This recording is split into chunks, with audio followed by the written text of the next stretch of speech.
with the PowerPoint, the hard copy of the PowerPoint presentation, coming to do justice to that. Hajia Hamdatu Ibrahim is also the national chairperson of the Conventions People's Party. And Hajia is here. She's definitely going to maintain that seat, yes, because she is competent to do so. All right, so we're going to be talking about a number of issues. One, NBC exposes Akufo-Addo's failure. NACOP threatens to sue customs over Aflau cocaine. Now, cocaine, anyway, you remember back in the day, cocaine used to turn to soda powder and coconte. Now we can't even find it at all. Cocaine ira. Men's Gold saga, customers demand arrest of Nam1, and I'm sure you appreciate why. We'll get into the substance of these particular topics. But this Saturday, the MPP will be holding its primaries, essentially to elect parliamentary candidates for the various constituencies. Some unopposed, some really heated competition. But I have a special interest in a very few selected people. And I am throwing my weight, I'm throwing my support, I'm throwing my voice, I'm throwing my body behind them. And I know that they're going to definitely win that. First on the list is John Kuma. John Kuma has to win that Ejosu seat. John Kuma. Michael Ocherebefi.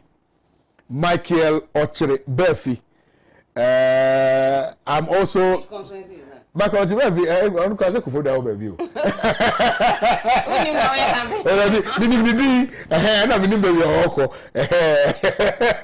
Justice Appeal has to come and help me. What's the consistency again? Dr. Adumaku Kisi Anya Soutum. Dr. Adumaku Kisi Anya Soutum. Dr. Adumaku Kisi. Bantama Asenso Buache. Asenso. Bantama constituency Asenso Buache. Asenso Buache. Eugene Entry. Eugene Entry constituency Ben Woko. Subing. Eugene Entry. Subing. Stephen Amwa, aka Sticker, the one and only Sticker. Which constituency again? Very few are there. The one. Sticker. Stephen Amwa. Maybe I can come one. I don't know. Can come. David can come. In Shaiso. Oh, in Shaiso. Okay. Oh no, Sticker will win. Hey. Oh, Sticker will win. Stephen Amwa will win. After all the tabletop. Oh, see, all the people who are list for you, if any of them lose, come back for your money. Obiamwa is also certainly winning. Nana Fredua Ajiman Uforiata. Nana Fredua Ajiman Uforiata. Yeah. Nana is winning. My man. Nana Fredua is winning his seat. Yeah, he has to remove him. You know. Don't you see, the underdogs. And then Adjoa Safo. My own constituency. Where I live, Adjoa Safo may win that particular. Why did you bring May there? Will. You just want to say controversy.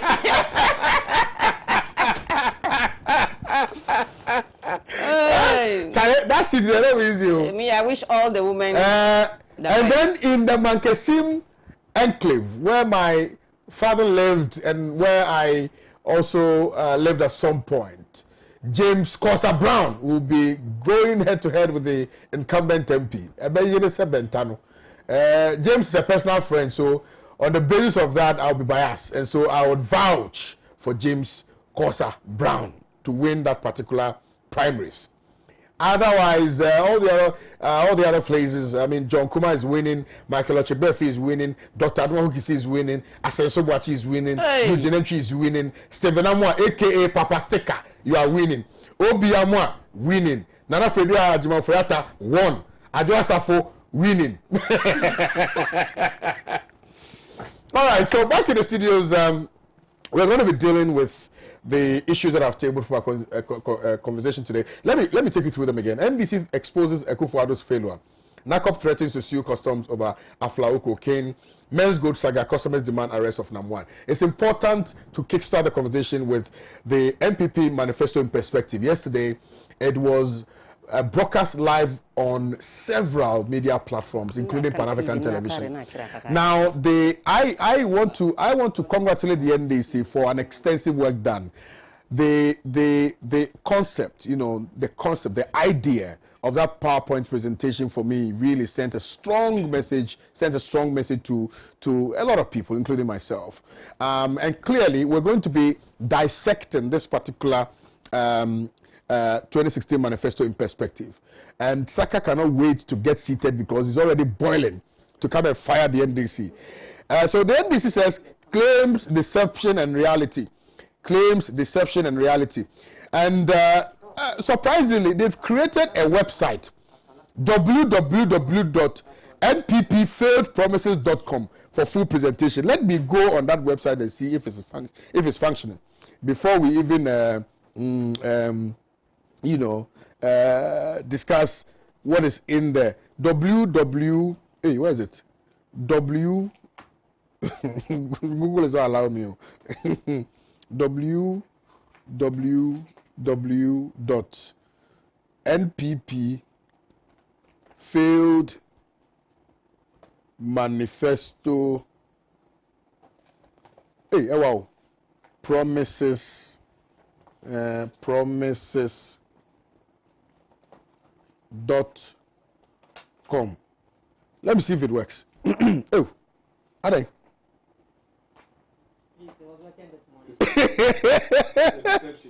Hey, the thing is not functioning. No. Wait. It was functioning yesterday. When it was announced, they started hacking that website. If they weren't threatened by it, they wouldn't have bothered themselves. Oh no, I made a mistake. They wouldn't have bothered. I added manifesto to it. So but MPP, it's up and running. So MPP failed promises. It is up and running. It is a very active website. .com. It's already recorded over 100,000 hits. Hey, I see you people are ready. You are ready for action. .com. Let me see if it works. Okay. The thing is not working.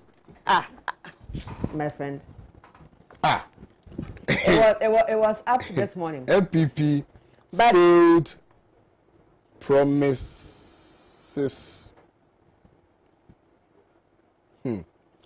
.com. It was working and it's working are two different things. Hey, the thing is functioning. No, it's working. Okay, it's working. It's working.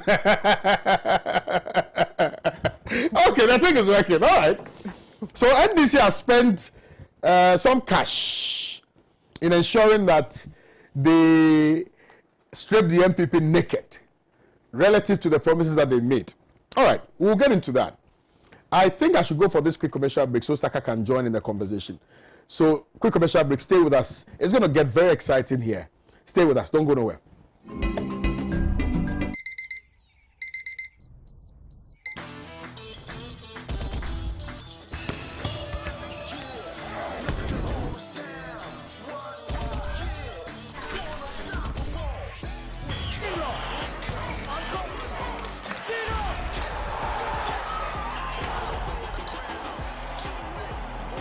Breakfast good day, every day.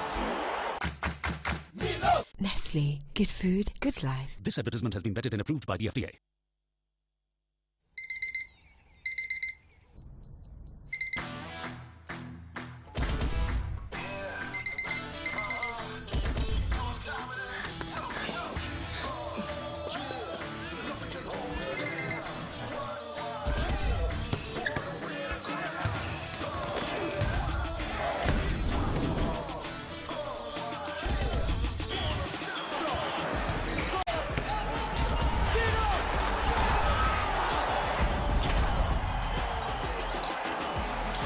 Breakfast good day, every day. Every day.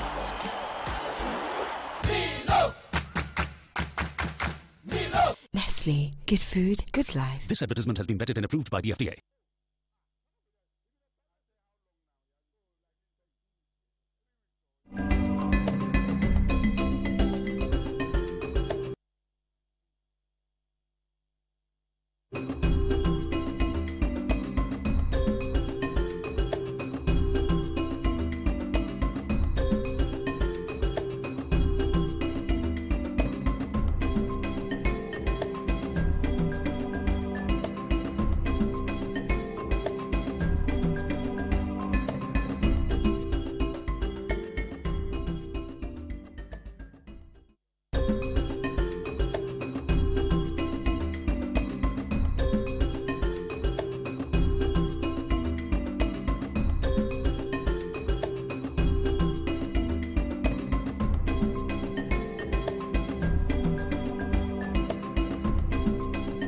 Right, so we are back. Thank you very much. Saka Salia just joined us.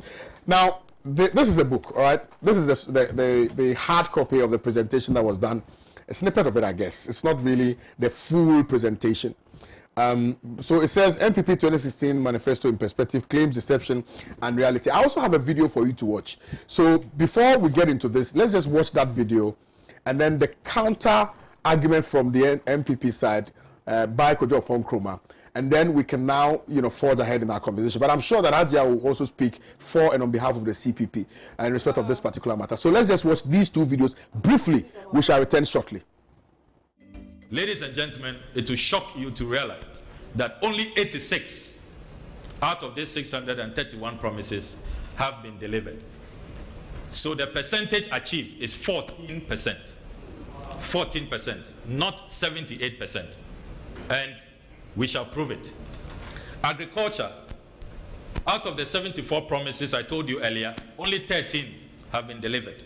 And in subsequent slides, we shall give you a detailed breakdown. Only 18% in terms of the percentage achieved in the agri sector. Chieftaincy and culture. Chieftaincy and culture. My own good uncle from the Volta region, if we were in another jurisdiction, he will be resigning this afternoon. The 7 promises they made, zero achieved at chieftaincy. And there are a number of zero achieving ministries. And I wonder what the ministers, their deputies are doing. Economy, 45 promises, only 12 have been delivered. So 27 percentage point achievement. Under education, 38 promises, only 7 delivered, 18%. Energy, 45 to 8, only 8 out of the 45 promises delivered, so 18%. Foreign affairs, you have a situation where the 30 promises made, 5 delivered, so 38%. That's the best performing ministry, and it's not because I'm the ranking member in that sector. Under governance, 18 promises made, only 2 delivered, 11% not delivered. Growing together, 25 promises made, only 6 delivered. The health sector, 41 promises, only 3 delivered, so only 7 percentage point achievement. If you look at the infrastructure sector, 82 promises, 7 delivered, so only 9% in terms of actual delivery. Lands and natural resources, only 1 delivered out of the 39 promises, 3%. Local government, no, that's another 0 performing ministry. Local government, 0%. We struggle so hard to find just one thing that we could give my own good auntie Hajia Alima, but hard as we tried, she could not leave the 0 percentage point. Science and technology, Professor Frempong Boateng, who has still not found his excavators, delivered only one promise out of the 17. And no country can really develop without science and technology. That's very, very important, science and technology. And yet, 17% delivery. Social development, the 39 promises, only 7 delivered, so 18%. Tourism, culture, and creative arts, 22 promises, only 2 delivered. So the overall summary, only 86 of their promises out of the 631 have been delivered. 14% is the cumulative average. 14%, ladies and gentlemen. Only 14% achieved. And I'm not aware of any academic institution, having served as Deputy Minister of Education, where you can escape the dreaded F grade, which is fail, with 14%. With 14%. I'm not aware. So the NDC scorecard is that we contend very strongly that the 78% performance put out by the Akufo-Addo government is nothing but a scam. The actual delivery is 14%, which is an F.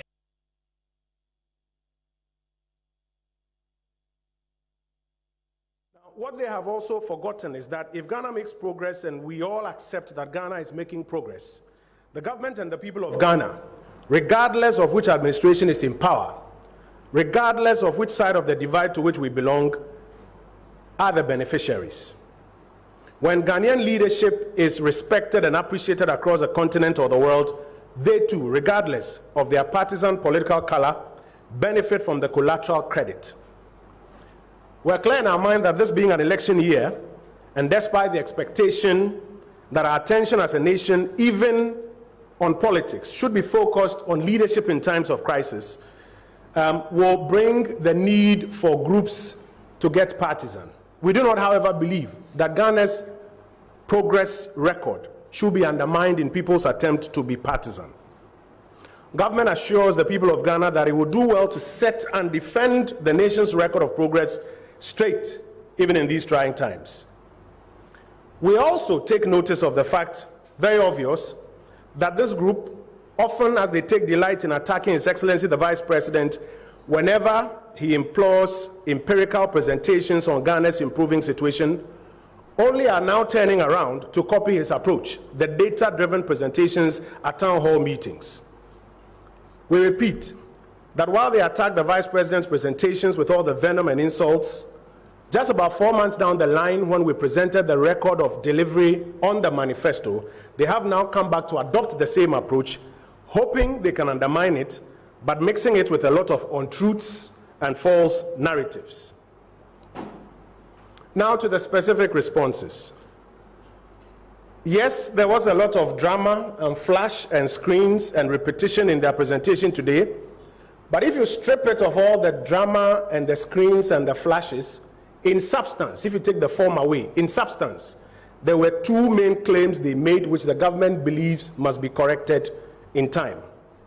One is a claim that while government in its report in February this year outlined 388 promises and accounted for those 388 promises, they have discovered an extra 235 promises which the government of Ghana has hidden or refused to account for.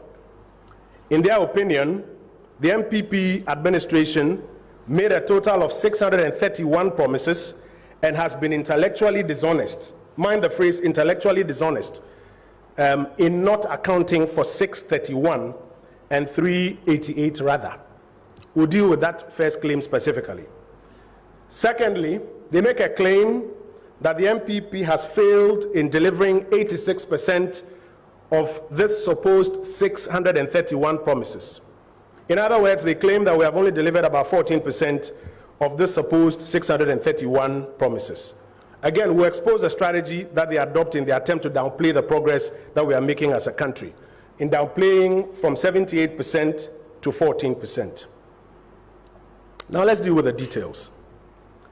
The purpose of seeking to increase the MPP's promises from 388 to 631 is very simple. It's twofold. As we get into the 2020 national conversation period, one of the narratives that they seek to carve is a narrative of dishonesty. And in order to give life or credence to that narrative, they have to create scenarios that if indeed we made 388 promises, they will find ways of adding to it some 235 and claim that we made 631, and in the end say therefore that we have been dishonest. So part of the strategy of increasing our promises from 388 to 631 is to enable them make a claim of dishonesty against this administration. And we'll spend some time to show you how they arrived at that 631.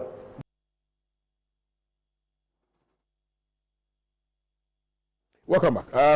So these are the two videos from the quarters of the NDC and the MPP. I don't want to belabor this whole argument, but I have in my hands the MPP 2016 manifesto in perspective, that which was presented by the NDC yesterday, done by Okujeto Ablakwa. Summarizes a few of the things. Total promises in manifesto, NDC says that MPP made 631 promises. Total promises by the VIP, which is exclusive to the Vice President, which it says 388. Smuggled promises per VIP, which is 8. Flawed, deceptive promises per VIP, 8. And omitted promises by VIP, 235. So this is the preamble. Gets into it. Now, looks at the issue from sector to sector. Agriculture sector, chieftaincy and culture, economy, education, energy, foreign affairs, governance, growing together, health infrastructure, lands and natural resources, local government, science and technology, goes on and on and on. So the overall summary is what has been captured as the preamble to this particular document that was issued by the NDC. I want to start first of all with Gabriela Tete, because they are the ones alleging that this particular administration has been very deceptive and hasn't been able to keep or perform, if you will, their promises that they made to the good people of Ghana. Gabriela, let's hear from you. Kwame, good morning to our viewers today. Good morning to Hajia Saka. Good morning. And to the incoming chairperson of the CPP. Yeah. Please vote for her. And then and to the NDC family as well. Me, they don't greet me, no problem. I say a special good morning to them. To our flag bearer, His Excellency John Dramani Mahama, his lovely wife, Madame Lordina Mahama. I don't know that. And our indefatigable host, Kwame Danso, the one and only. Thank you. First of his name. Thank you. Yesterday, the NDC had a press conference. You know, we started this press conference series about 3 weeks ago. The first of the series, we looked at the one constituency, $1 million. We looked at the COVID expenses on the COVID fund, where we requested the Auditor General to constitute a special audit into the utilization of those funds. The week after, we had the corruption tracker and then the Green Book. And as a follow-up to the Green Book and the wonderful exploits of the past NDC administration, we decided that this week we should have another session to look at what the NPP promised the people of Ghana in their manifesto, how far they have gone to achieve those promises, and to grade them. So yesterday, our honorable MP for for Northern, I almost said Bato area. So our honorable MP for Northern, honorable ranking Foreign Affairs, gave a very good presentation, well researched, very detailed, 3-hour presentation, well delivered on the NPP Manifesto 2016, what promises were made, how many have been achieved, which sectors achieved those promises, what exactly it is that they've delivered on, and the way forward for the NDC, because we didn't just want to criticize for criticizing's sake. We also want to tell the good people of Ghana what it is that we have for them. So in the presentation, the sectors were subdivided into 17 sectors. Now you have economy, you have infrastructure, chieftaincy and culture, you have agriculture, you have foreign affairs, governance, growing together. These are the subsections that they had in their manifesto. In the area of health, what they had for lands and natural resources, science and technology, security, trade and industry, youth and sports, social development, tourism, culture and creative arts. If we take a subsector like what they promised in chieftaincy, for example,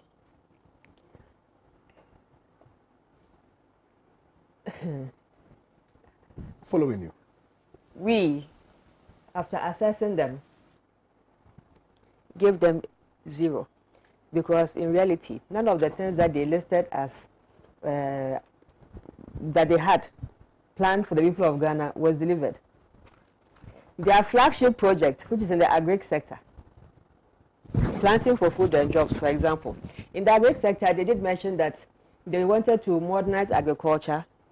They wanted to give out free seeds and fertilizer, etc., increase cocoa production to 1 million tons.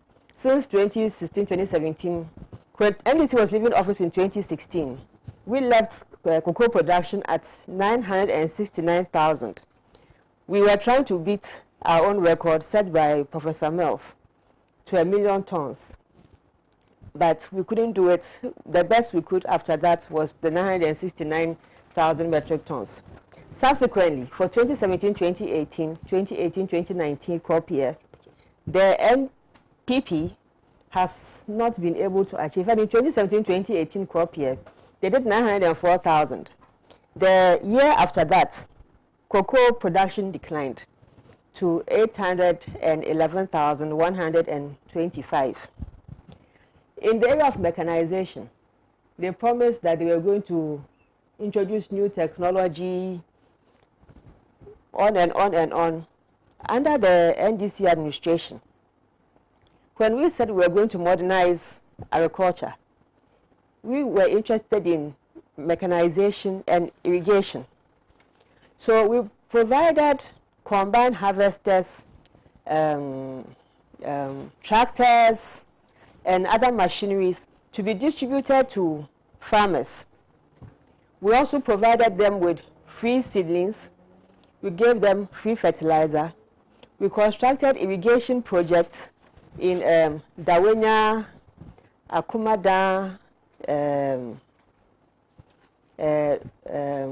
Mosiase, and other agriculture producing communities. In the area of governance, when they came in their manifesto, they promised us that they were going to have a lean government. Contrary to what they said, we are all aware of the bloated number of ministers that this government, thank you very much, I'll use your words, that this government has impregnated itself with. At the moment, we have well over 120 ministers and deputy ministers. We have over 1,000 presidential staffers. We haven't added the special assistants all over the ministries to that list yet.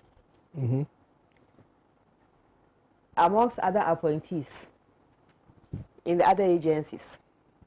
In some agencies, you can have an agency where you had one MD without even a deputy. Now you're having one MD with 3 or 4 deputies. Just to come and put more pressure on the public purse and on the poor taxpayer, contrary to what they themselves promised. In the area of security, as we sit here, now, if you open your mouth to talk and you don't speak well and say what this government wants to hear, you'll be here and you hear that they are looking for you as CID.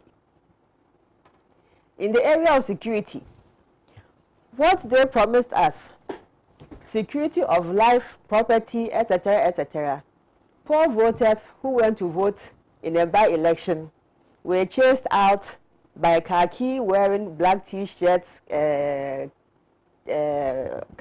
they call that thing they put on their head? The helmet? What? Which one? Not beret. The one the Muslims put on their head, the men. The hijab? Is it hijab? No. The Muslim men that you put on your head. Turban. Turban. Turban. Taliban, whatever we're going to call it. I don't know. It's called a turban and they were dressed like the Taliban. Okay. Show up at a by-election to go and scare people out of something as simple as a by-election in the capital city of Ghana. In the area of science and technology, this is where the Galamsey and small-scale mining is. They promised that they were going to review the whole Galamsey setup from cooperatives, encourage people in the Galamsey industry to get into cooperatives so that they can have a more safe, environmentally safe mining in that area. What did we see? Excavators gone missing. People's assets were taken, as in the excavators, seized by a task force. These excavators found themselves in the hands of party apparatchiks who ended up back in Galamsey. So who were they fooling? In the same environment, science and technology. When they came to office, they promised that after they halted the Galamsey trade, we saw how beautiful River Pra, River Nkobra, and all these other rivers were beginning to turn out. As if by whatever reason, they themselves went back, and now these rivers are in worse state than they were even in 2016.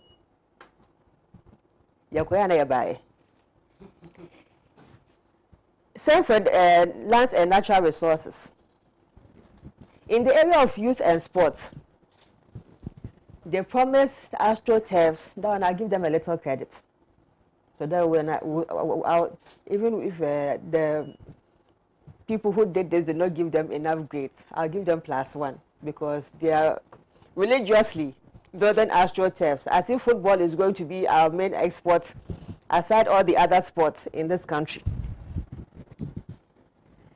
In addition to AstroTurfs, we also saw people finding their way to all kinds of countries, exposing this country to international ridicule and embarrassment when people who were not journalists were sent all over to Australia and all those places, posed as journalists. Kwame, in the area of local government, I don't even know where I should even start with from local government, because you can't. In fact, you couldn't even score them in local government. There was nothing just to report. In sanitation, our president told us, in all the pomp and pageantry of being installed a new chief and the excitement, I pledge to you with his hands in the air that Ghana, Accra, shall be the cleanest city in Africa. Today, when you drive around, does Accra look like the cleanest city in Africa? I want to say a good morning to all the Zoomland workers who every morning have to come out and try and do a little man's job cleaning this city. By midday, the place is dirty again. Go to Kaneshi. It is filthy. When it rains, you see how much filth the rainwater just sweeps into the sea. We were here, this was 3 years ago, right? Up until today, Ghana is the 8th cleanest in Africa. Not the first. In his 100 days. This is like the 900th day of his government. And we're still nowhere near there yet.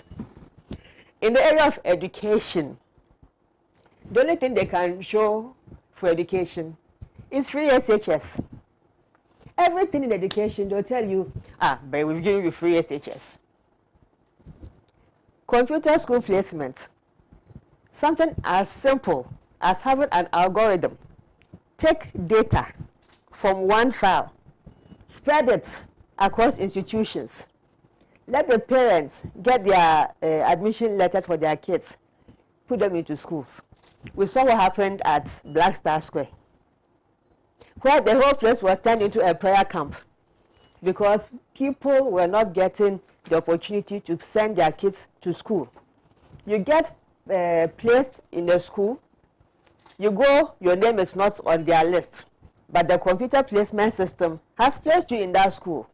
Frustrations galore on the shoulders of parents.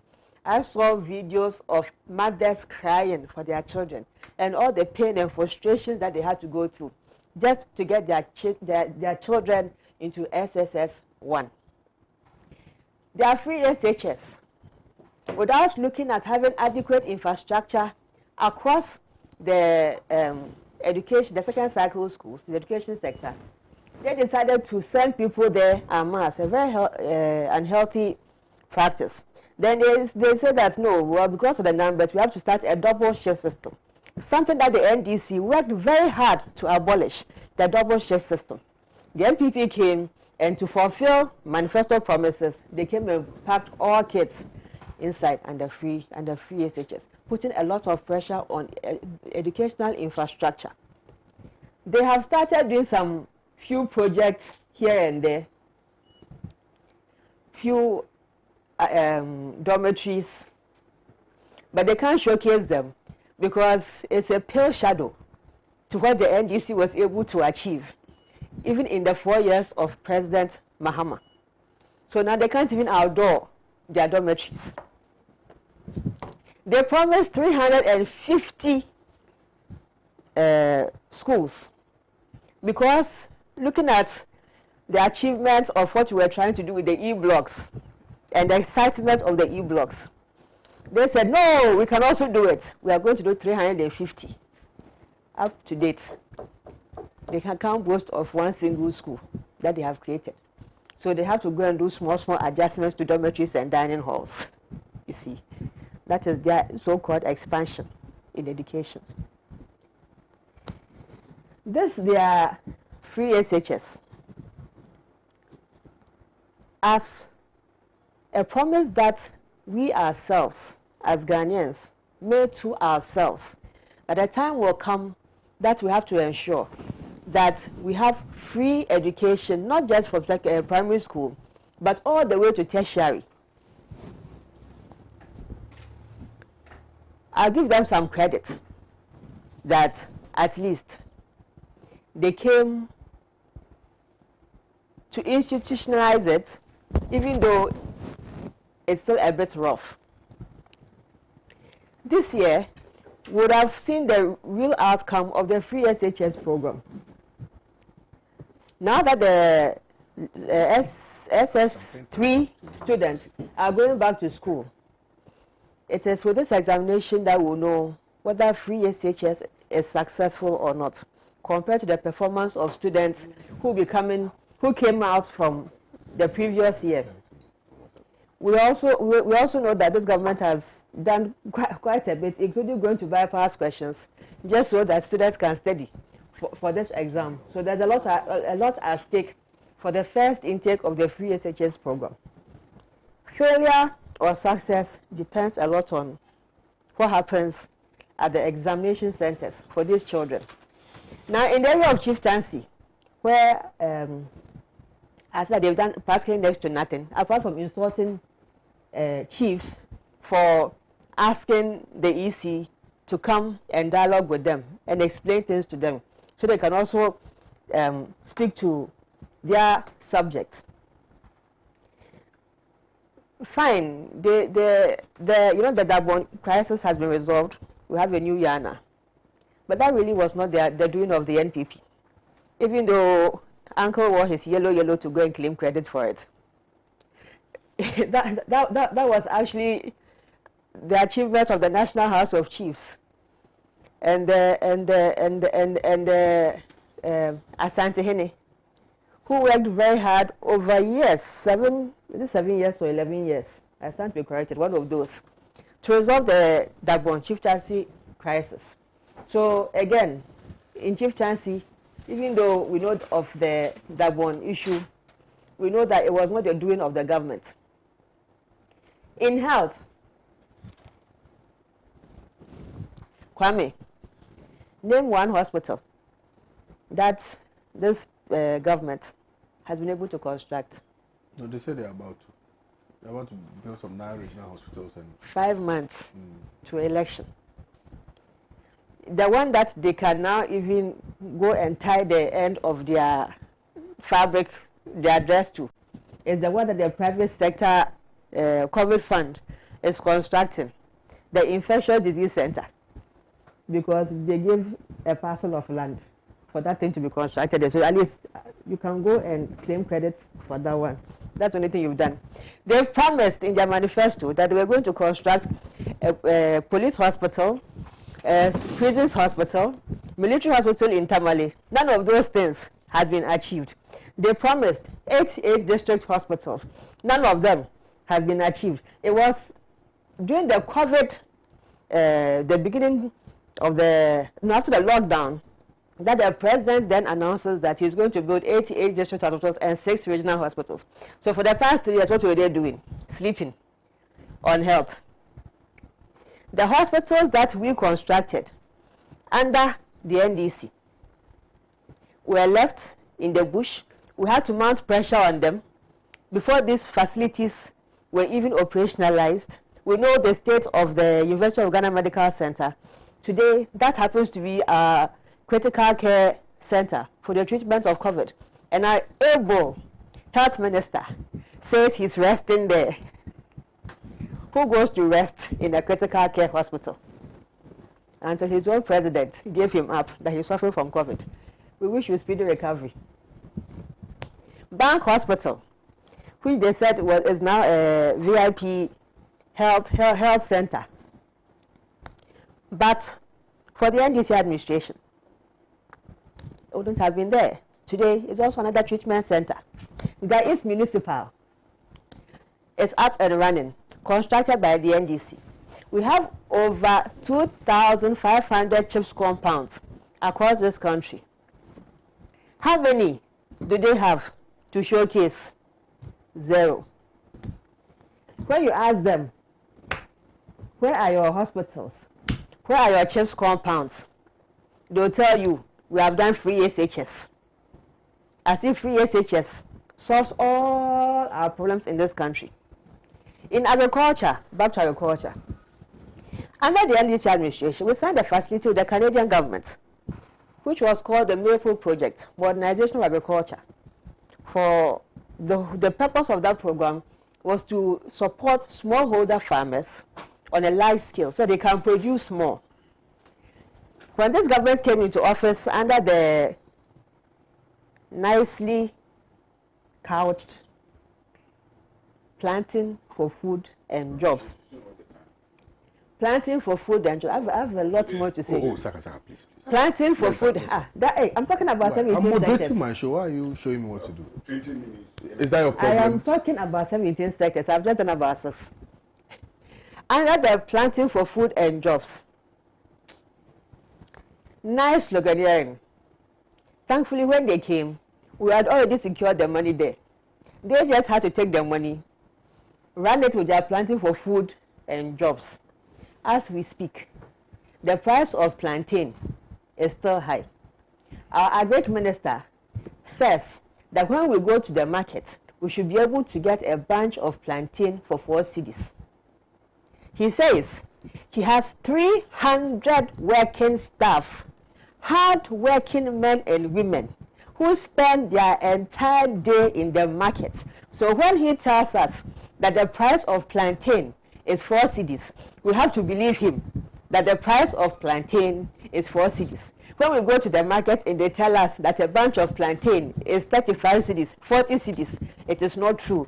He is saying it is 4 cedis. When we go to the market, if care is not taken and we don't apply common sense, we may even end up fighting the market women because the person in charge of the sector himself has given us false information. Okay. I'm not concluded. In conclusion. No, in conclusion, yeah. On tourism, they mentioned that they were going to tar all roads to tourist centers and tourist sites. Name me one tourist site that has a new road constructed to it. Saka, before you start your introduction, please give us that information. Kwame, it is obvious that the NPP has failed Ghanaians and has failed us so badly in the delivery of their promises. When they were coming to office, build any meaningful dam. Just I go back and it doesn't build anything. Okay. When you go to these places, you don't have dams. You have dugouts. In fact, you can even go and play a different version of hockey in those pits. Okay. Killing people. Okay. Right. Let me just before I move to Saka, I think it's important for clarification. I watched that particular presentation that was done by Okuyeto. I have a few questions. What, and first of all, really, what was the case definition? Acid. What specifically was the promise? So, for instance, if you are talking about agriculture, what about agriculture? If you're talking about health, what about health? Because I didn't hear in the presentation that you said, okay, in agriculture, they promised... That verified. So, for example, we know, under the one district, one factory, for example, they have a list of 58 that they say are completed. We have officers who have gone around the whole country to the branch, party level, at the branch level, to verify, do these companies actually exist? For example, the one that they always tout, Ekumfi, we credit them for bringing some agro-processing to the people of Ekumfi, because Ekumfi is a pineapple producing area, and value addition obviously is going to help the farmers produce more. Aside Ekumfi, ask them, which other factory have they been able to build from scratch? None. Everything else is a pact with an existing company. Meanwhile, when they were coming to office, the pledge was, we shall build in every district a factory. One district, one factory. No, but upon assumption, let's be fair, upon assumption of office, there was a conversation. Then they saw the Murtala Mohammed represented your party in that conversation, where they said that they didn't say government was going to build it from scratch, and that they were going to be in partnership. They were going to actually support companies that were interested in soliciting for funds and things like that to build those factories. So on what basis are we now saying that they said they were going to build from scratch, and therefore failure to do so? But that is what you told the people when you were on the campaign platform. That was what you said. And then when you come to office and you realize that unfortunately the resources and what you thought could be achieved like that, because we think building factories is in partnership with the private sector. That means that the private sector must themselves be willing to invest in a particular location. If the private sector is not interested in that region or in that location, can you force them? For them, it's about profit and making money. So perhaps you will come and say that in every district we will put a factory, but the private sector is not interested. There's also one. There's also one. Let's do one more on shift. They said the economic management team will shift the focus from taxation to production. Yes. Listen to what their promise says. Page 94. Said shift the focus of page 14, to shift the focus of economic management from taxation to production. Despite the promises to reduce taxes. Since Akufo-Addo came into office, we've had 5% VAT. You know, now, initially, we were charging the 5% cumulatively. Now, you could calculate NHIS differently. You calculate the VAT differently. So, in principle, the 5% now reads a higher value than a decreased value. Okay. They said 3% VAT flat rate, they increased that. They came, ESLA, 27% increase. 50% increase in communication service tax. Luxury car tax, between 1,000 to 2,000 annually. That was scrapped. They later had to scrap it because they came under pressure. But you cannot capture this as part of promises that were made. It was made. And not fulfilled. It was fulfilled, and then they realized that it was a bad move. Yeah, but so that's what governance is about. That's what governance is about. And you were talking about governance. Let me just, I have several questions I want to ask you. But let me come to you, Saka, now and hear from you. What do you make of the NDC's assessment of your promises? Kwame, thank you. Thank you very much. I think that she was almost taking the whole time. Good morning, our cherished viewers. And Kwame, I think I'm happy that the NDC now want us to discuss campaign of issues. But you see, the dishonesty is too much. It is becoming unbecoming on the part of the NDC. Number one, if you yesterday listening to Okujato Ablakwa, in fact, I was taken aback. Despite the fact that I actually, welcome issue-based campaign, but I abhor dishonest-based campaign. Number one, even the criteria they use, because let me, even before I come to the criteria, we know the NDC, they are a political party. They want to come to power, and therefore they will do any and everything to let the MPP look bad in the eyes of the public. And if you look at what they did yesterday, it further, that cause. And to be honest with you, listening to him and then the criteria they chose to come out with that 631 or so promises, I was shocked. It beat my imagination that an honorable person would descend so low to that extent. Even Imani, that we all know, I've been very critical of government over the period. When Imani came to assess government, at least Imani assessed government about 47 or so %. Even that one, everybody knew that they were not even themselves being honest with the facts. But for a political party like the NDC to want Ghanaians to believe that the promises that the MPP have engaged in is only 14%, I think that they should go and then do their homework again. Look at the criteria they chose to come out with the 631 or so. In every manifesto, when you are doing a manifesto, you first of all start with the introduction, the body, and the conclusion. And then if you look at every chapter, we have the introduction, we have expression of vision, and we have the strategic framework. The NDC, even the vision, what we said, our vision is, they use that one as part of their calculation of the number of promises. When somebody goes to Parliament and you are conversing with a friend and you make a comment, they add it. Oh, please. No, when you were talking, I kept quiet. They add it. If they have a friend at the chop bar, they are eating and then talking. And then the friend decides that. And then the friend decides that, oh, please, you talk for almost 30 minutes. I didn't make a comment. What you are saying is not true. No, let him. How did they come about this? Because I'm telling you where they... Even Okujeta Blako himself was saying that. We went to chop bar. Like, for instance, if we finish this program and we are outside and we are talking and I make a promise or I say something, they take it as they take it as a promise and then they go and add it to the numbers. That is exactly what they did.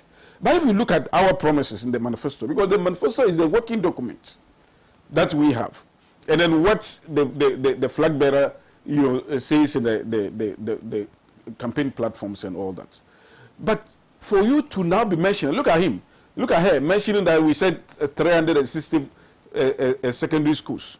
If you look at the whole manifesto, you won't see anything like that.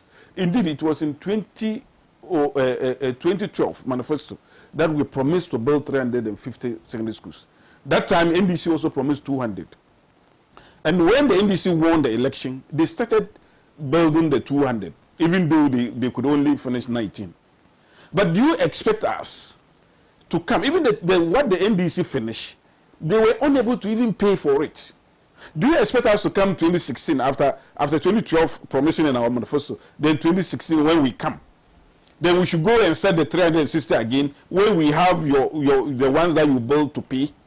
It doesn't make sense for a political party like the NDC to want Ghanaians to believe that they are poo-pooing the MPP manifesto. If you are doing that, it should be you should be very honest and bring the facts on board. Saka, I don't mean to interject respectfully, but I think that we need to clarify something. Okay. Here. I think that there was indeed a promise that was made that you guys were going to build 350 schools. In fact, it was captured by Joy Online on the 7th of March 2016, where the New Patriotic Party says it will build 350-day senior high schools from 2017 if the party wins power in this year's general election. We never said so. This was said. We never said so. No, I've given you the. So I am saying that it is not true. How is it not true? Please don't waste my time. I won't waste your time. But I just want to draw draw attention to that. Go and check our manifesto. Whether you will see such promise.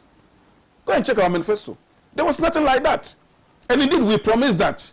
But it was in 2012 manifesto. So if somebody somewhere, make that promise, which is not factored in the MPP promise, you cannot hold the whole MPP to it. That is about that. I'm saying that a political party like the MPP that has achieved so much within 3.5 years, so much within the fourth Republican dispensation. There has never been a political party that has achieved so much in the first term as much as the NPP has achieved. Sure. When we talk, they said that we normally every achievement we said free SHS. I will not even talk about free SHS today. I will shelve free SHS and then we go into the real issues, because after the free SHS, it is the game changer.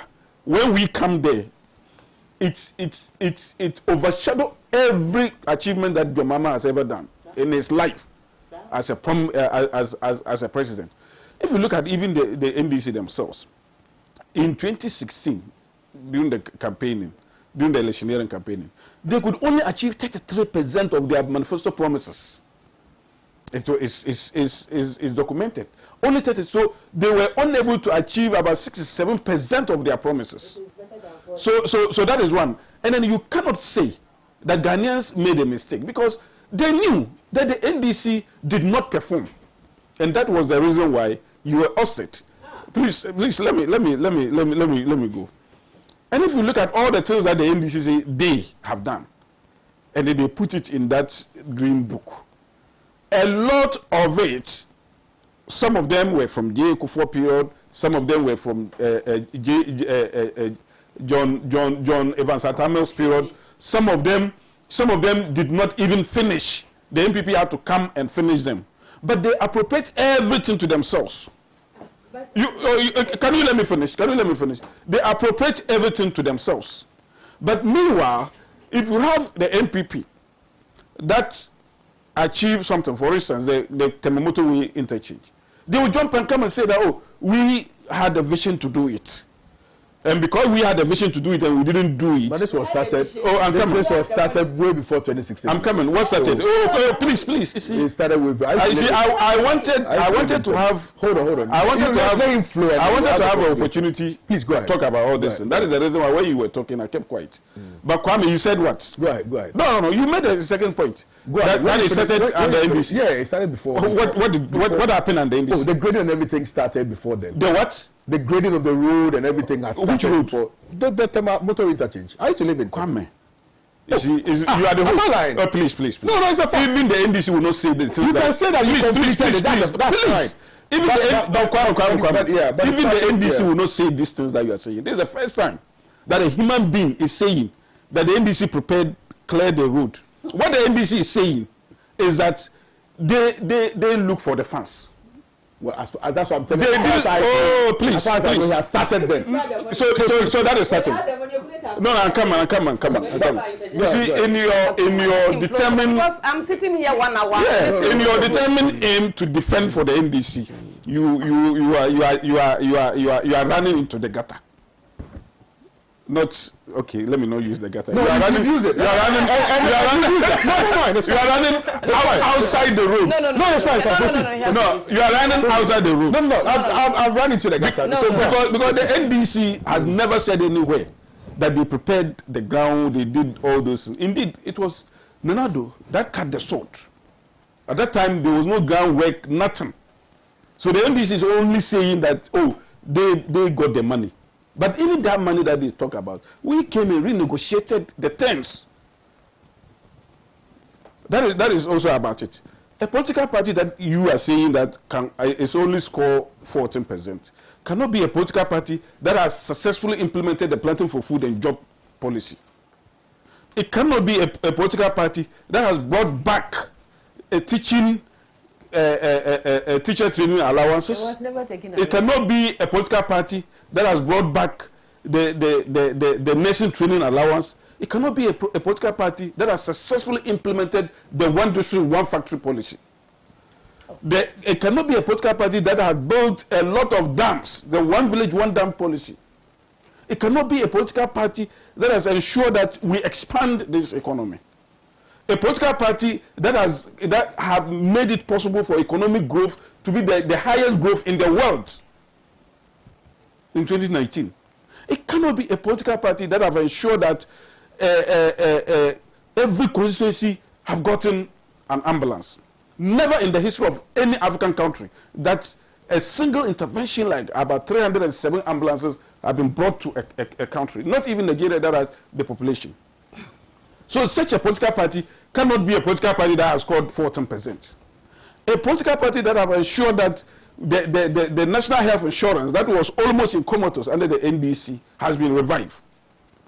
A political party that have ensured that there's drone delivery of medical supplies to needy patients.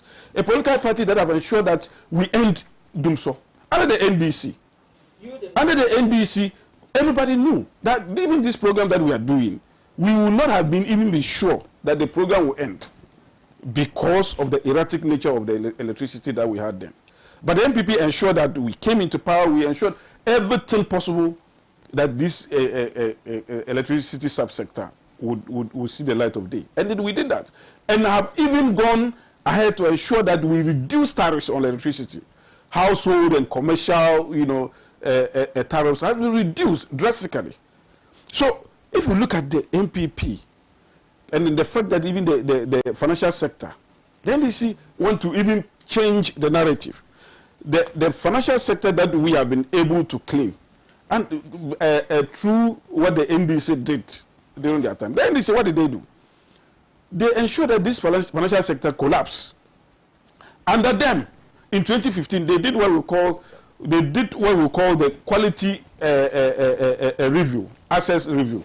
And the quality access review, they came with a point. They came with the assessment that about 8 to 9 banks were dead, were completely dead. Jomama actually gave liquidity support to about 2 of those banks, including Unibank and all that. Because these are the facts. And then all these banks that we are talking about collapsed completely under the NDC. Financial support were given to some of them. And then those people actually dissipated all the monies that were given to them. And you expect a government worth its salt, a government that will want things to be done and done well, to come and then condone and still, allow this criminality. That is even the reason why, if you look at some of the banks, I mean, some of the owners of the bank, they are saying, including Asian, the capital bank owner, that he was going to pay about 27 million of the money that he owed. It is because of the prudent management of the sector that the MPP came with. We are talking about a situation where even SNITs, the NDC could not even pay for the tier 2 contributors. MPP have come, we are paying it. If you go to the universities, the book and research allowances, under the NDC, they could not pay these things. We promised we would do it, and we are doing it. If we look at even the cocoa sector that she was talking about, that under them, they had achieved about 900 and something. When MPP came in 2017, we got 940. But you see, we never promised anywhere that it is just about the quantum of local production. We said we were going to ensure that we process the cocoa into a secondary product. We ensure that the local cocoa farmer gets benefit for his work. And that is the reason why Nanado and then Alassane Ouattara of Cote d'Ivoire collaborated to ensure that we have a map that we could negotiate for a better deal for cocoa producers in Ghana and Cote d'Ivoire. And that collaboration has yielded results that now every ton of cocoa, there is about 1,000 cedis a bonus that is added to it. Just because Ghana and Cote d'Ivoire, that contribute about 60% of the cocoa production in the world, have been able to bring about this. These are the things that we are talking about. Look at even Galamsey. The NDC now don't want to see. They don't even want us to talk about the Galamsey situation. Just because a few people will come and say that, few people will come and say that, oh, some excavators have gotten missing. But you see, the achievement is so palpable. The achievement of ensuring that we protect our water bodies, the achievement of ensuring that we do not allow our cocoa farms to be cut down, all those things. Help in this regard. Now the various district assemblies have taken a stronghold in ensuring that the Galamsey operation is being streamlined. All because of the instrumentality of this government. And such a government cannot be a government that one will say has only achieved 14% of its promises. And I'm saying in all this, The promises are many. Even when it comes to the indices, interest rates, all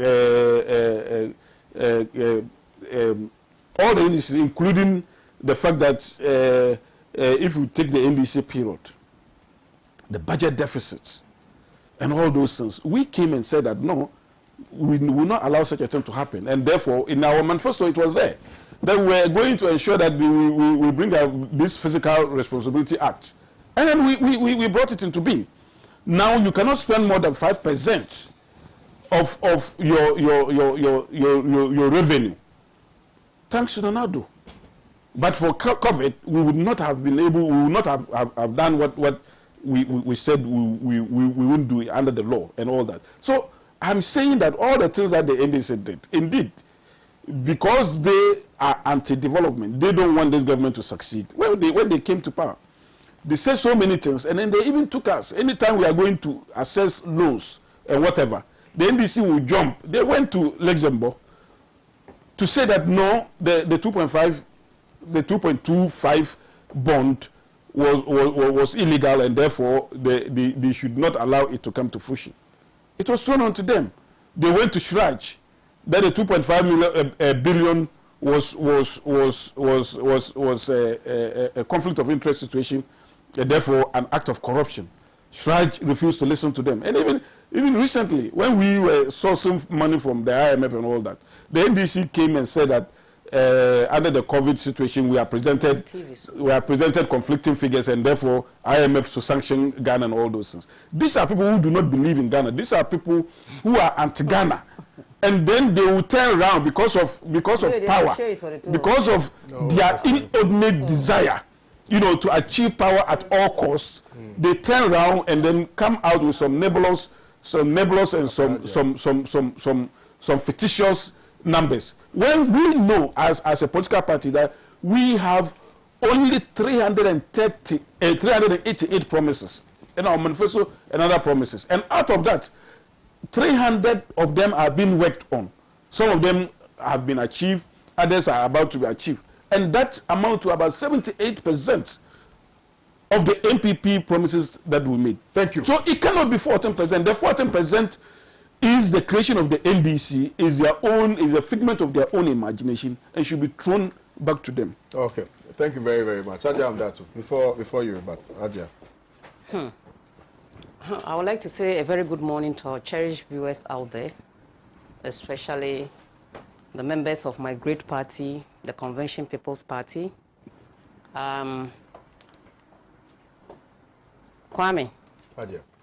I will say something about this banter, but I have to do my fears first before I go there. All right. You and I know the situation that we find ourselves as a party, that's the Convention People's Party. I would like to take this opportunity to thank the members of the Council of Elders of the party, led by no less a person but Mr. Felix Amoa. We have Mr. Aro, Frimpong Manson, Nana Bachman, Professor Nino Idona, Madam Salifu Dagati. It's quite a whole. Yes, all of them. I say, and then the plaintiff, who is our own lawyer, Bright Akwete, and Yawa Samoa. The defendant was Hajia Hamdatu, the Convention People's Party, and then Kabila. And for that matter, their lawyer, who is also a member, Ankuma Mensah. Peace has returned to the Convention People's Party. And we are most grateful to all those who made it possible for this peace to be achieved, especially the regional chairmen who were in town for more than 1 week. The Ashanti Regional Chairman, Bunu East, Ahafo Region, Bunu Region, Upper East, Greater Accra, Western Region, all of them, Volta Region, they were here to make sure that the CPP has peace, so that we'll be able to go to the Congress and elect our national officers and our flag bearer. When we are going to talk about achievements in this country, and I hear the NDC and the MPP, I laugh. In a tag war. Because anything that they say they have done, they are only adding to what they call the foundation that the Convention People's Party put in this country. Thank you. If it's road, it's the CPP that brought Temamoto way. That's why now there's even the need for expansion. From 1965, isn't it? Was it 64? When Nkrumah was going to build the Temamoto way, people thought he was going to waste Ghana's resources. But look at what is happening at Temamoto way today. The hospitals that we are talking about, Nkrumah's handiwork was everywhere, including Bolgatanga Hospital, where I was born. Now the place is being expanded. So if people are going to talk about achievement when it comes to infrastructure, and CPP are in the studio, they have to take their time. They have to take their time. If it's about factories, if it's about one district, one factory, if it's about the factories that Gabriela and Saka are talking about, Nkrumah's 7-year development plan, if you look at the strategic places that he placed the factories, you know that this was a visionary leader who knew what was good for the country, and for that matter, that was led by the party, the Convention People's Party.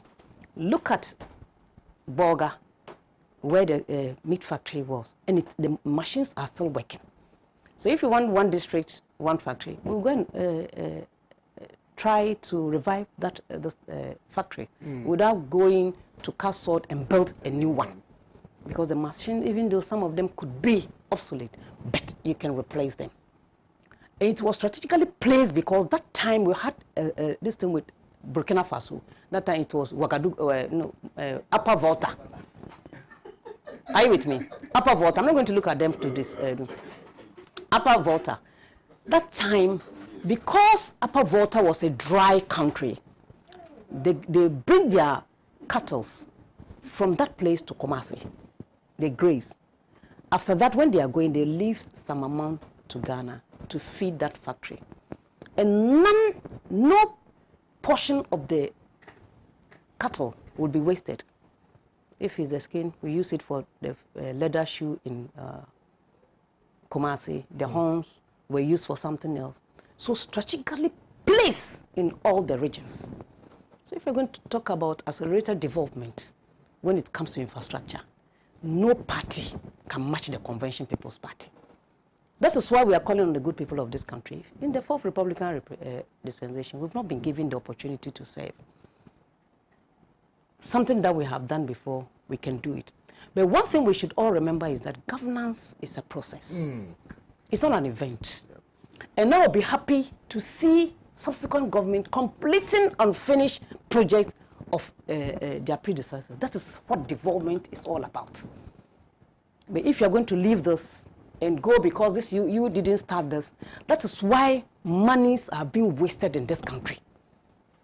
We have so many infrastructure in this country that have been left because it was started by MPP. NDC will come, they will not complete it. MPP too will come, they will not complete it. Meanwhile, it is not the NDC or MPP money. It's not money. It is our money because it is us who are going to pay. It is loans that were contracted in our names. So I think if we try to shift our focus from we did this, so we are better, and then complete projects that were started by our predecessors, we wouldn't have found ourselves in this situation that we find ourselves in the 21st century. So I think the NDC and MPP should give us a break when it comes to development or infrastructure development in this country. Because whatever they are doing, they are only adding to. We are talking about electricity. When Nkrumah went to seek for loan to build the Akosombo Dam, we saw all what happened. Now, after so many years, he's still serving the good people of Ghana. When we were about 5 million or something, they said it was a waste. But now we are 30 million. We even need additional power supply in order to get to the whole country. Housing, agriculture. When I was growing up, anyway, that time it was a champion in a way, but I was told how Nkrumah was able to help farmers to feed the nation. Operation Feed Yourself. Oh, that one is, our champion is Operation Feed Yourself. But what I grew up to see is not a great show. This is farmers, it's farmers there. We were having a great show. I remember in Bolga, we do it in Zuarongo or St. John's Park or whatever. So I think we should sort of leave this arena of we did this and we did that, and us, we the CPP too will say, we started before you came and added. But what can we do as a nation so that our children will get a better education, will get better roads, because farmers are suffering because they don't have good roads. Their produce are locked out in the farm because they don't have good roads. That is what we should be thinking about. We are talking about roads, we'll build roads, but still, look at our constituency, Domi Kobenya. We are still suffering. So this comparison of manifesto is good, maybe to tell the good people of Ghana what, but we have to be factual in whatever we are doing and truthful in whatever we are doing. I was expecting Gabriela or maybe Saka to say, you see, this road that we are expanding, Temamoto way, it was the CPP government that you get. That is it. You come and say. No, but it's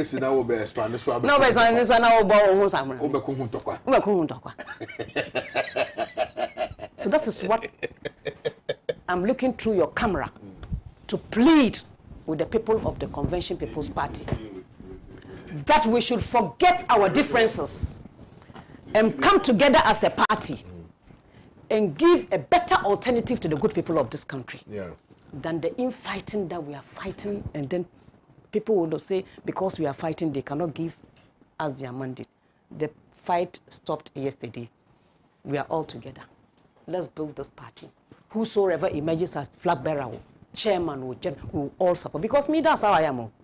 Check my record from 1996 in the CPP. When we go to Congress, and then this is the flag bearer I want, or this is the chairman, and then he or she doesn't win, I go for the person that the delegates have there, because it is the CPP that we are fighting for, not any individual. Even Dr. Kwame Nkrumah, who from the party is lying in his grave, the CPP is still marching on. So we have to bury our differences. I'm pleading with the good people of the CPP, the delegates, all members. Please allow. They lied. Allow. That is between you and. I know you have to also let them know that they are liars. I'm saying that the two of you, if you are doing your presentation, you have to be factual and truthful to yourself. Yes. So it ends there. First, okay. You understand my point? No. Okay, he's interjecting me. Right. So you see, for me, I want my party to be strong enough. Where did you get this to give a better alternative? I don't study people's manifesto. If I knew that we're going to talk about the two manifestos, I would have brought mine, and then we talk about it, and then we compare. Because what we promise, we're not given the mandate whereby we can implement it. So for me to talk about it now will be something else. So I think there should be a day that all of us should come and discuss our manifestos. I will say anything. You understand? Then we'll see who maybe because some of we launch our manifesto, not most people read the manifesto. But if we have a debate on this is what we think we can do when we come to power, and this people from 1992-3, they've been in power, then we'll see what the good people of Ghana will say. It's better than maybe a voluminous manifesto that it's difficult for people to read.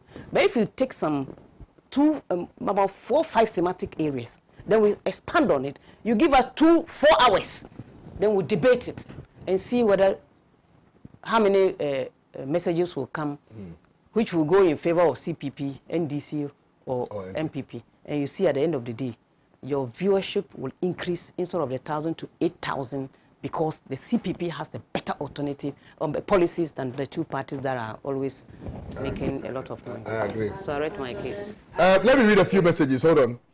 Francis Wood says, I don't know whether NDC is not guided by butchery reports or why they lost 2016 elections and they wait for it, because they are spending their time doing unnecessary politics instead of them investing their time in putting out their messages to Ghanaians.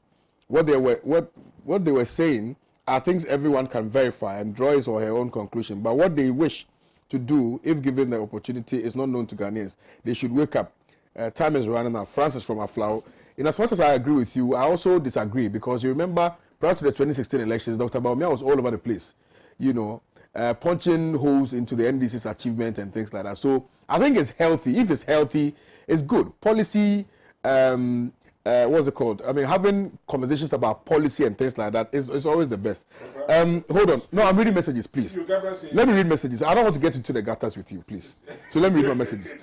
Kwame, is a young man amongst the women attacking you for speaking the truth on Temamoto Way?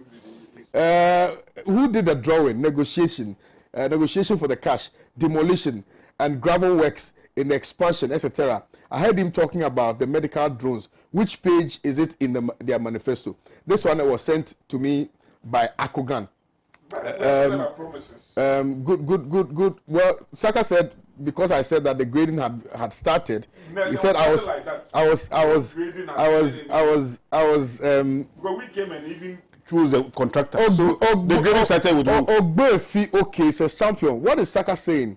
The Baumano say JM deserve no credit for solving Dumso.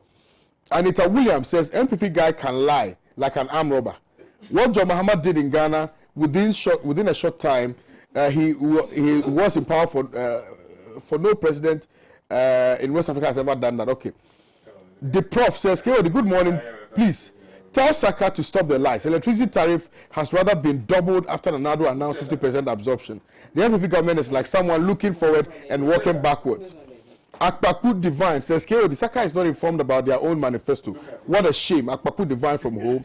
Abdul Somed Pachelu says, good morning, Keo. I really like Madam Gabriela Tete.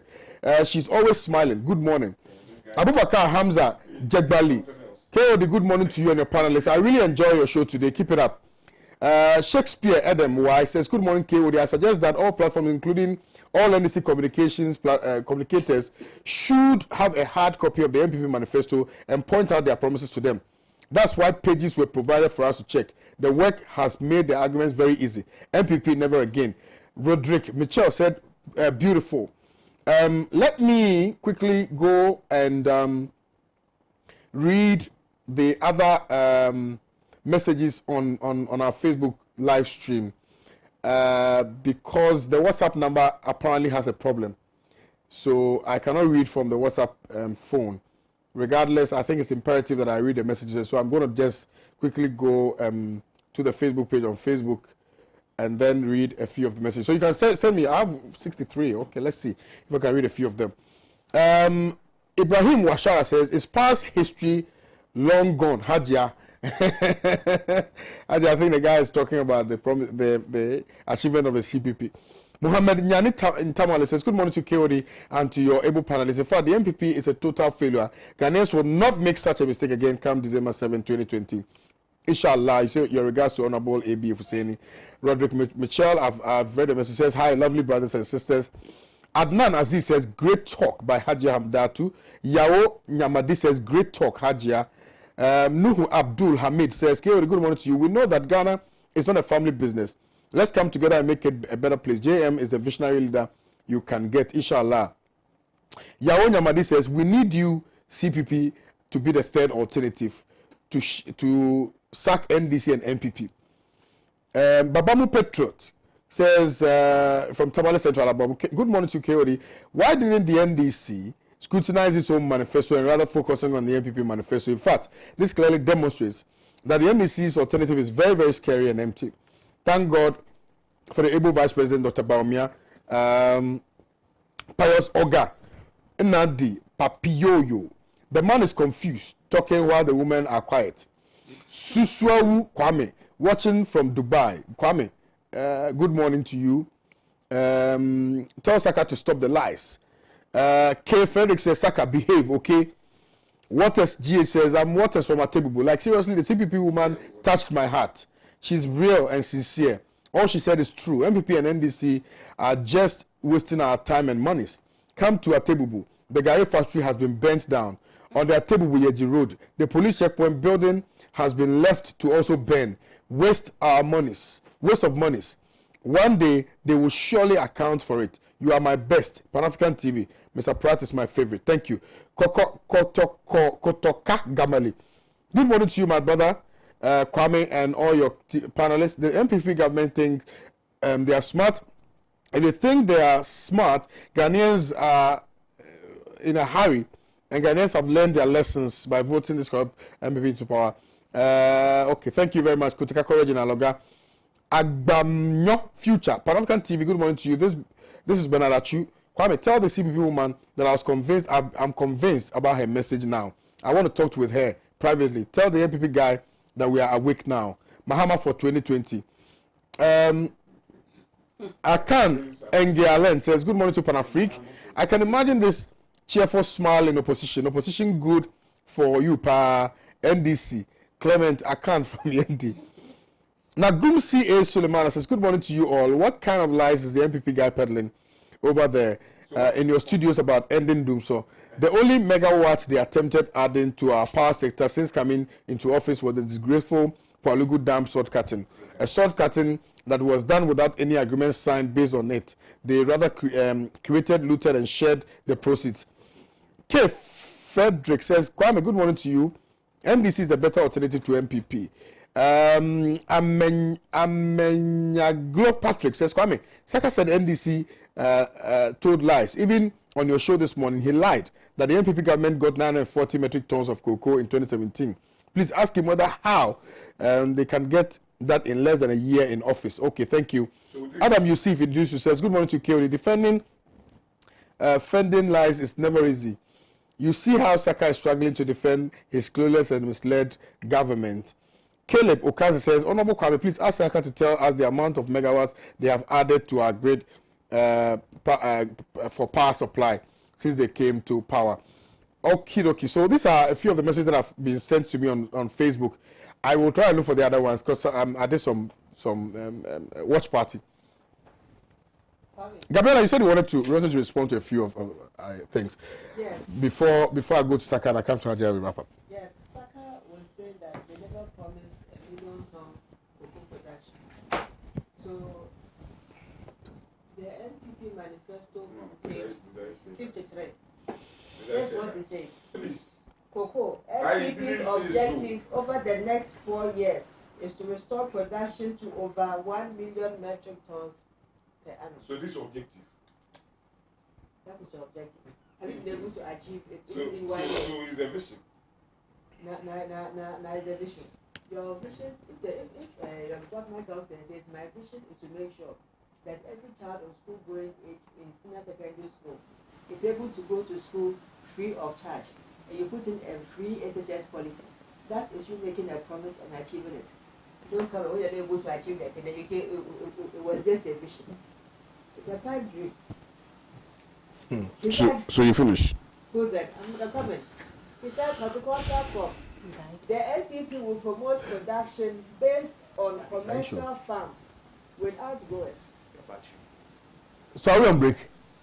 But you should have asked me to go for break.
Welcome back. Apologies for that breakage in transmission. So, Gabriela, you're making a very important point. Proceed.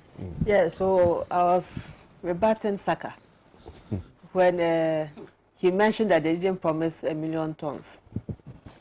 As I was saying, page 53 of their manifesto says NPP's objective over the next 4 years is to restore production to over 1 million metric tons per annum. To date, they've not even come close to 999,999. He says their strategy was also to increase value addition, right? So that's what the manifesto says. The NPP will promote production based on commercial farms without growers to support exports. Is that happening? No. Strengthen, page 53, same page 53 of the manifesto. Strengthen and expand local cocoa processing. Ask them, how many cocoa processing value addition businesses have they added since they came into office? If for nothing at all, NDC, we had about 7 or 8 of them that were processing cocoa into chocolate. You know, niche cocoa. You've seen their chocolate around. Find out what time they came into Ghana. Then he mentions, hold on, one of their promises. Listen to this. The NPP will ensure, page 109, it says, he's coming back. The NPP will ensure that teachers who upgrade their qualifications your number. You have to put it out. And skills are promoted promptly and that their salary increases take immediate effect. Get support. When they came into office, they rather came to institute what they call the licensure exams. This is not what they promised. Now, they said, page 107, kindergarten, we shall embark on a vigorous program to ensure that kindergarten places are available for all 4-year-old children in the country. The training of early childhood and kindergarten teachers will be prioritized to reflect the importance we attach to the provision of equal opportunities for children from all backgrounds. When school reopens and you observe around, which age bracket do you find most latching around with their parents? The ones who are supposed to be in kindergarten. Did you know that in the NPP manifesto, page 111, did you know that they promised free Wi-Fi for all students? Yeah, I remember. Now, data carbohydrate. Did you know that they also promised that, let me give my last one. Did you know that they also promised that when they come to power, they'll subsidize utilities? They said, we will abolish payment of utility bills by students. Have you heard it before? Anyway, have they been able to abolish anything? Yeah, Sarah, let's hear from you. Yeah, somebody said that. What megawatts have we added to Danso? That one even escaped me. You see, we, even in opposition, have always reiterated that the Danso was not about addition of megawatts. If it's addition of megawatts, even tomorrow we can continue to add it. We can be adding megawatts. And indeed, when we, even in opposition, we were saying that the problem was not, an installed capacity, that we did not have the installed capacity to take care of our peak demand. It was about the fact that we have all the machines.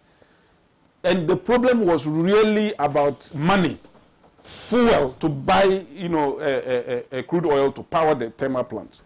That was the problem. And that is why, even when we came, because of the fact that John Mama and his cohorts were using the Danso, to enrich themselves, we decided that all the PPAs and then those agreements that they signed, we abrogated all of them, because there was excess capacity to the tune of even about $500 million that we were paying through a take-or-pay situation.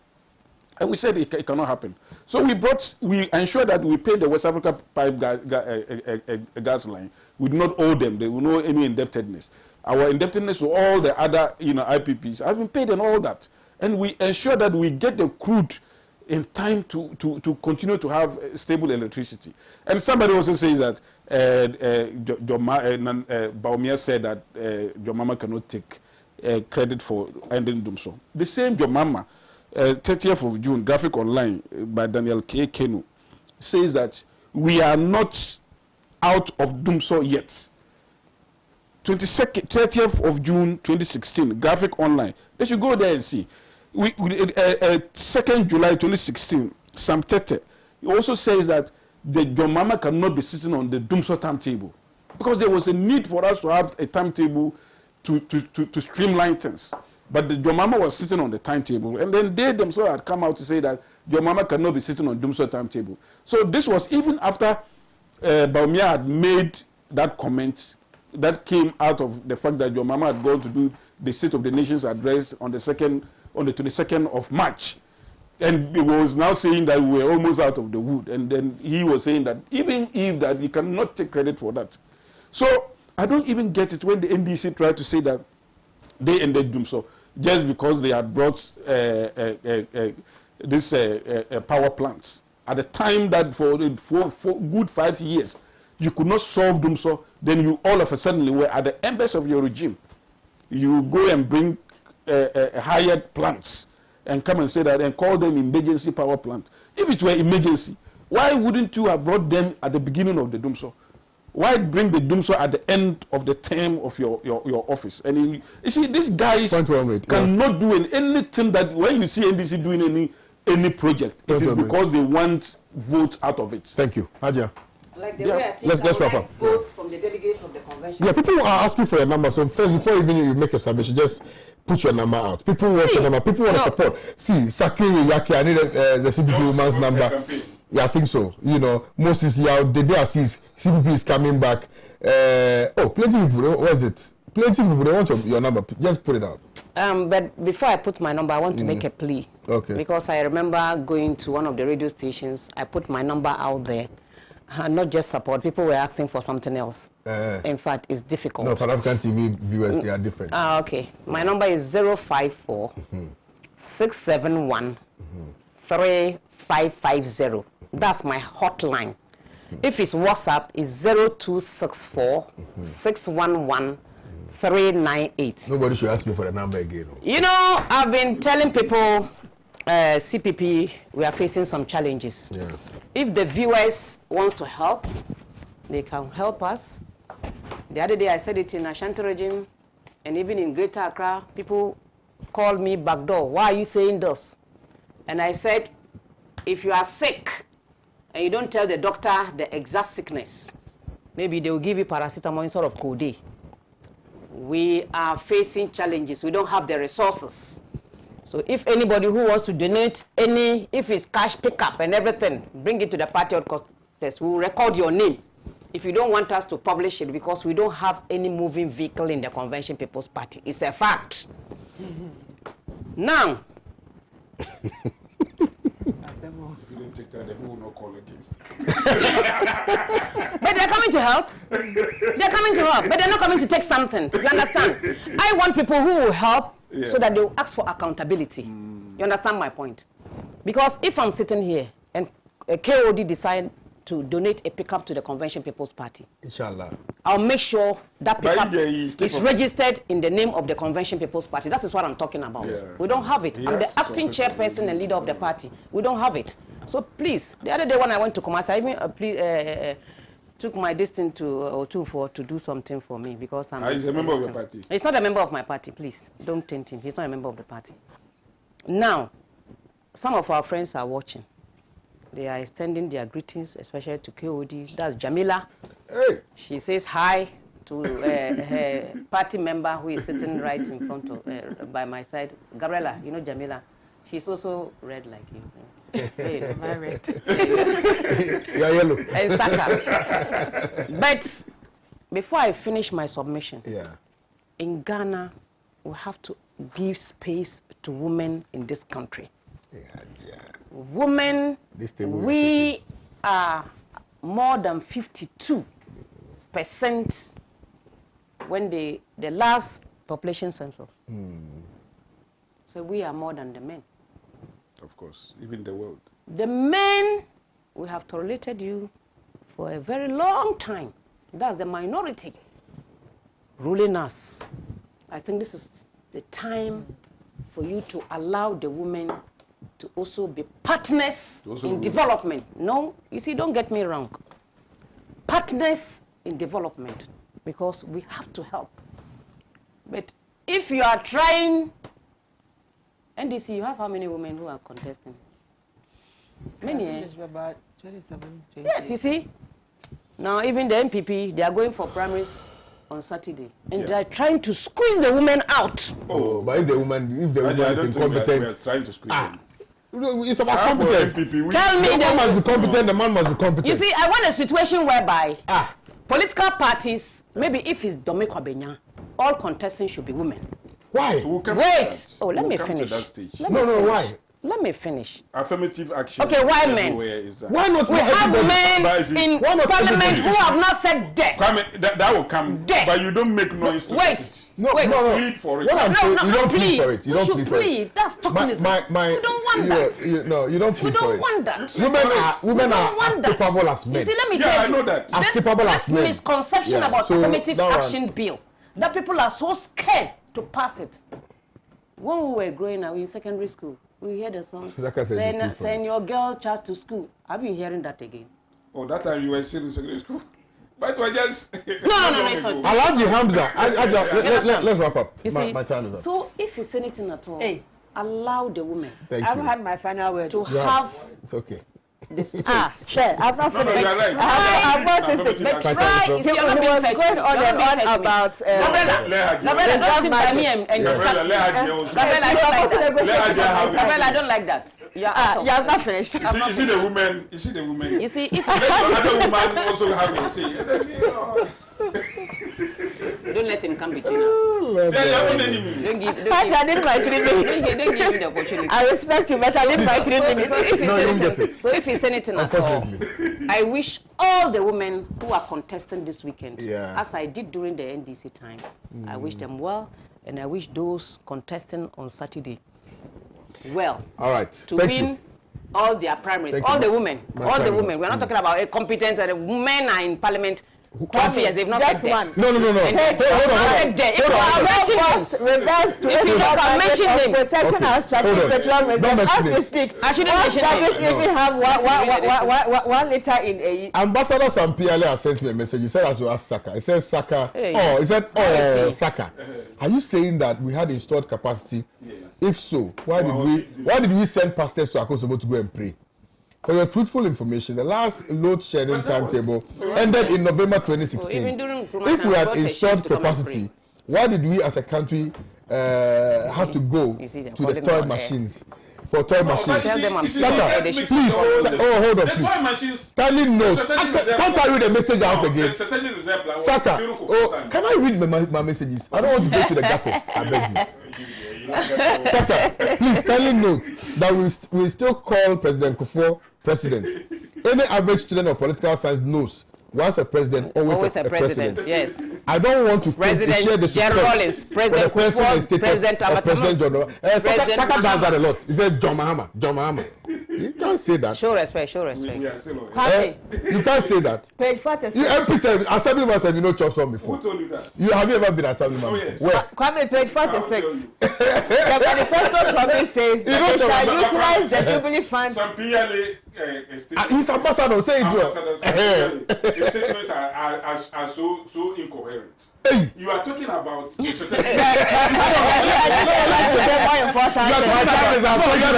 See you guys. Thank you. Bye-bye.